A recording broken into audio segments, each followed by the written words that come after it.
Saudi আরব, Jordan, Riyad ও আরব আমিরাতের প্রতিনিধিদের পাঠানো তথ্যচিত্রে প্রবাসের সংবাদ জানাচ্ছেন সামিউল শিহাব। বেগম খালেদা জিয়ার মৃত্যুতে সংযুক্ত আরব আমিরাত বিএনপির উদ্যোগে শারজায় খতমে কোরআন, দোয়া মাহফিল ও স্মরণসভা অনুষ্ঠিত হয়েছে। ৩০ জন হাফিজের কোরআন পাঠ শেষে বাদ জুমা মরহুমার রুহের মাগফিরাত কামনায় বিশেষ দোয়া করা হয়। মোস্তফা মাহমুদের সভাপতিত্বে বেগম জিয়ার আপসীন নেতৃত্ব ও গণতন্ত্র রক্ষায় তার অবদানের কথা স্মরণ করেন বক্তারা।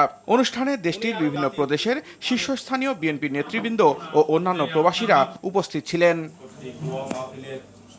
তিনবারের সাবেক প্রধানমন্ত্রী বেগম খালেদা জিয়ার রুহের মাগফিরাত কামনায় সৌদি আরব পশ্চিমাঞ্চল বিএনপির উদ্যোগে জেদ্দায় খতমে কোরআন ও দোয়া মাহফিল অনুষ্ঠিত হয়েছে।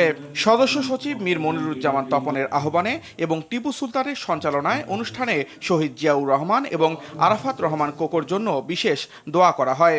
এতে পশ্চিমাঞ্চল বিএনপি ও সহযোগী অঙ্গ সংগঠনের অসংখ্য নেতাকর্মী উপস্থিত ছিলেন।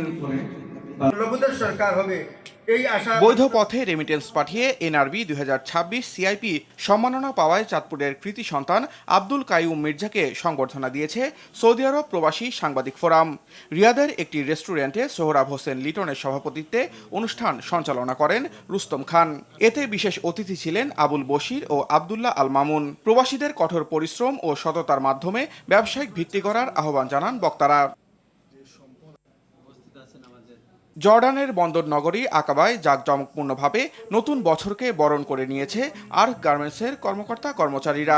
মোহাম্মদ সুমনের সঞ্চালনায় অনুষ্ঠানে প্রধান অতিথি ছিলেন জেনারেল ম্যানেজার আবুল হোসেন আকন্দ। বিশেষ অতিথি হিসেবে উপস্থিত ছিলেন ফিনান্সিয়াল ম্যানেজার মোহাম্মদ সামি ও মার্চেন্ট ম্যানেজার জিবা।